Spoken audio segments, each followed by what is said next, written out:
Hi guys, welcome to my plastic surgery minute. Today I like to speak about feminine medicine and surgery. How do we enhance female genitalia? We call that, sometimes aesthetic gynecology, but you know that I'm a plastic surgeon.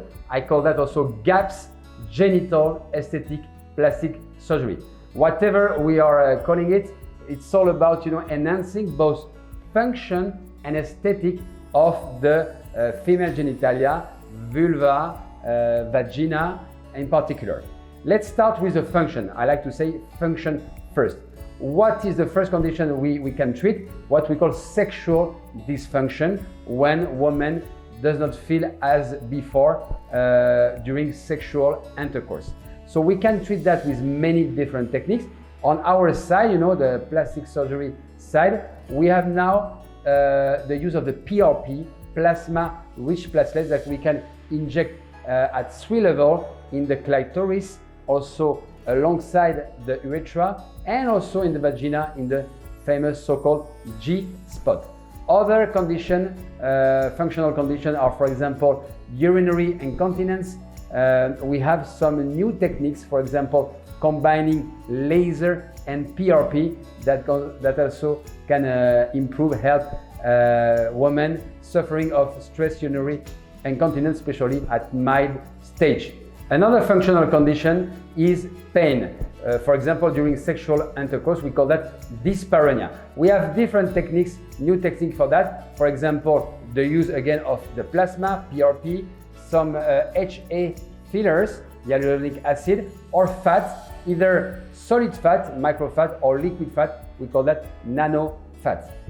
On the other side, now we can also enhance the aesthetic of the region.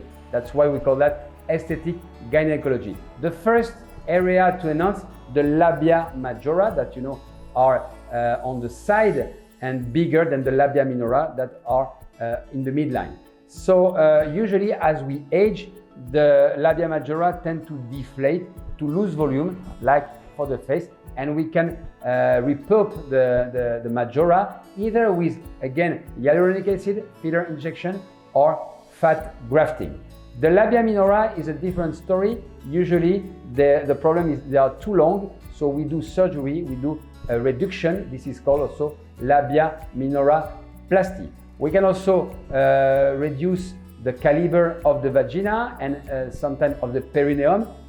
Women after birth, they have a relaxation of the vagina. Sometimes also they have problem in the perineal body, so we can do vaginoplasty, more or less associated with perineoplasty. So you see, the range of procedure is very wide, and by the way, the range of condition also is very wide. It's all about being able for the patient to speak, to address this problem, which is very often taboo, either with a gynecologist, also with a plastic surgeon like myself, interested in the female genitalia.